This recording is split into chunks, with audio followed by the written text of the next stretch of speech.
ఎప్పుడు చేసే విధంగా కాకుండా ఇలా వంకాయ కర్రీని పచ్చి కారంతో ఎలా ప్రిపేర్ చేసుకోవాలో చూపిస్తాను చూడండి. చాలా టేస్టీగా ఉంటుంది.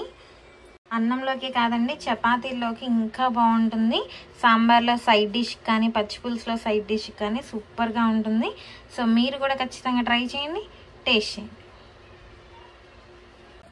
గ్రీన్ కలర్ వంకాయలు తీసుకొని కట్ చేసుకోండి. కొంచెం పెద్ద పెద్ద ముక్కలుగానే కట్ చేసుకోవాలి.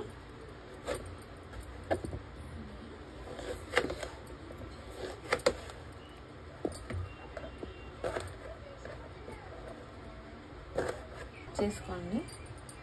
ఈ వంకాయలు ఒక 1/2 kg వరకు నేను తీసుకున్నాను. మీరు కావాలనుకుంటే ఇలా పెద్ద పెద్ద ముక్కలు కూడా ఉంచేసుకోవచ్చు. ఇలా సగంలో కట్ చేసుకుంటే బాగుంటుంది. కట్ చేసుకున్న వంకాయలు ఉప్పు నీటిలో వేసుకొని ఉంచుకోండి. చిన్న మిక్సీ జార్ తీసుకోండి. ఇప్పుడు మనం పచ్చి కారం రెడీ చేసుకున్నాము. పచ్చిమిర్చి ఒక 10 నుండి 15 వరకు తీసుకుంటున్నాను.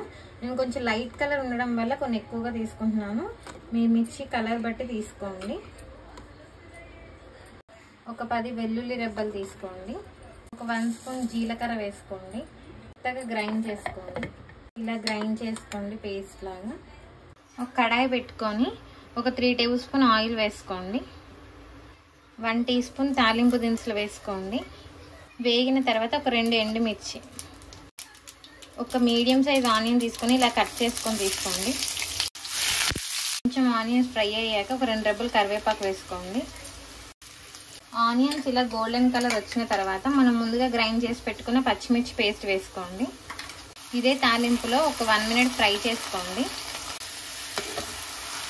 ఒక 1 మినిట్ పచ్చిమిర్చి పేస్ట్ ఫ్రై అయిన తర్వాత ఒక 1/2 టీ స్పూన్ పసుపు వేసుకోండి.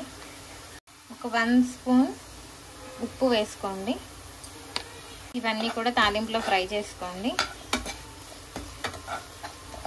మనం ముందుగా కట్ చేసి పెట్టుకున్న వంకాయలను వేసేసుకోండి. ఇలా ఉప్పు నీళ్ళల్లో వేసుకోవడం వల్ల వంకాయలు అనేవి కలర్ మారకుండా ఉంటాయి. ఇప్పుడు ఒకసారి అంతా కలుపుకోండి.